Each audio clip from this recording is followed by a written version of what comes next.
Сәлем, бұл медтайм арнасы.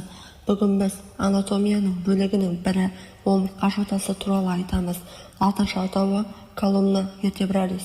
Омыртқа жотасы бұл тек тірек қызметін ғана емес, сонымен қатар жұлынды қорғайтын күрделі құрылым. Ол 33-34 омыртқадан тұрады. Олар 5 бөлімге бөлінеді.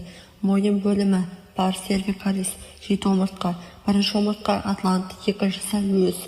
Бұлар бас сүйекпен байланыса отырып, бастың қозғалысына мүмкіндік береді.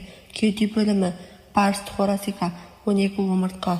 Әрбір кеуде омыртқасы қабырғалармен байланысып, кеуде қуысының сүйектік негізін құрайды.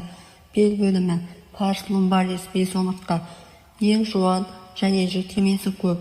Дәл осы жерде ауырлықтың көп бөлігі жиналады. Сиескөз бөлімі pars sacralis, 5 омыртқадан тұрады. Бірақ ересектерде олар бірігіп бір сүйекке айналады. Құйымшақ ост коксудис 4-5 омыртқадан тұрады. Қалдық бөлік ол да бірігіп кеткен. Негізгі қызметтері тірек. Адам денесін тік ұстап тұруға көмектеседі. Қозғалыс арқаның, белдің және мойынның қозғалыштығын қамтамасыз етеді. Қорғаныш жұлынды жарақаттардан сақтайды. Соққыны жұмсарту. Омыртқалар арасында шеміршектер соққыны жұмсартып, аморизатор қызметін атқарады.